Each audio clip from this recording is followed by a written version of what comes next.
Hi guys! Welcome back to Cookingee. For today's recipe, magluluto tayo ng puto with cheese. For our ingredients, here is the list. You can also check our description box. Umpisahan na natin ang pagluluto. Sift the dry ingredients, all-purpose flour, baking powder, and white sugar.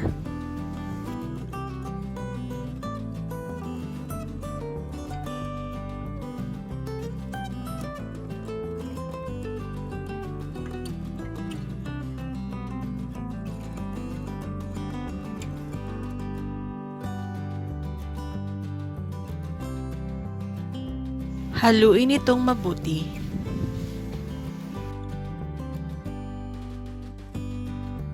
Beat the eggs and put all the wet ingredients into the flour mixture. Fresh milk,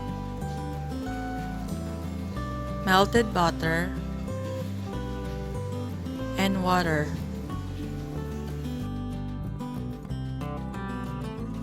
Mix well until all the ingredients is dissolved.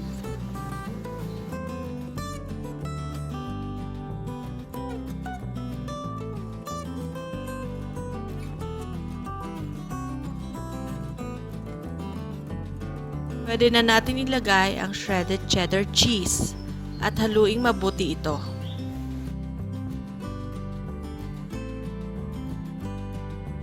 Let it rest for 15 minutes.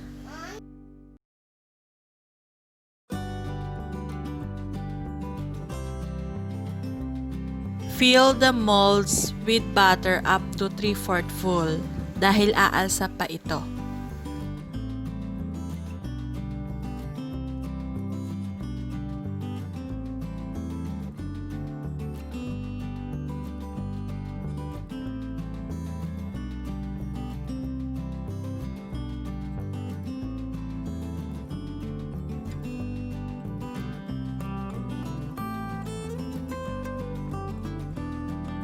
And now you can add the cheese on top.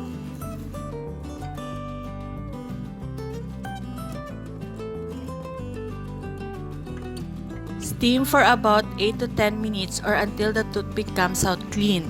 Siguraduhin lagyan ng tela ang takip ng steamer upang maiwasan ang pagtulo ng luha nung iniwan ka niya. Charot! Hindi, upang maiwasan ang pagtulo ng tubig mula sa takip. Kayo naman. Toothpick test. If the toothpick comes out clean, luto na siya.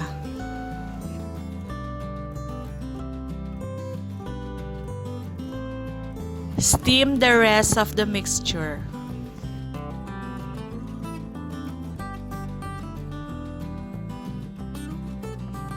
Allow to slightly cool before removing from the molds.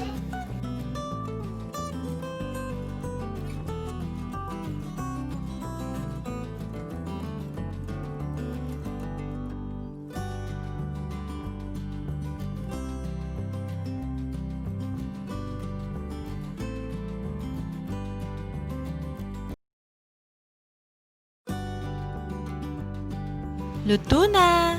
Serve and enjoy with your family and loved ones. Hope you like our recipe. Please don't forget to like, share, and subscribe. See you on our next vlog.